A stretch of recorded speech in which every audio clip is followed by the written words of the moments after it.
நம்ம சொல்றோமே ஏன் பக்தி நான் தான் பெருசுன்னு. ஒரு இஸ்லாமியர் முருகனை தினந்தோறும் பாடினார்.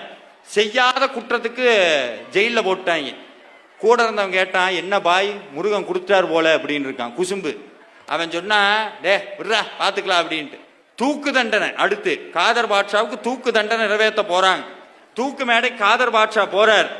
கூட இருந்தவன் கேட்டா, என்ன பாய் முருகன் தூக்கில போட சொல்லிட்டாரு போறேன்னு. காதர் பாட்ஷா சொன்னார், போடா இருந்தா முருகனை கோயில பாக்குறேன், போனா நேர்ல போய் பாப்பண்டார். அதுதான் பக்தி, அதான் பக்தி. நம்மளா இருந்தா என்ன சொல்லுவோம்? ஆமா கும்பிட்டு நாள் ஆச்சு எனத்த கும்பிட்டு. காதர் பாட்ஷா தூக்கில போட போறாங்க. கடைசி ஆசை என்னன்னு கேட்டாங்க. எங்க அப்பா முருகனை பாடணும், அதான் என் கடைசி ஆசை. தூக்கு மேடையில கூடி இதுதாங்க முருக பக்திங்கிறது, இதுதான் முருக பக்தி. அந்த பக்தி வந்ததுன்னா சாமி கைவிட மாட்டார். இதுதான் முருக பக்தி.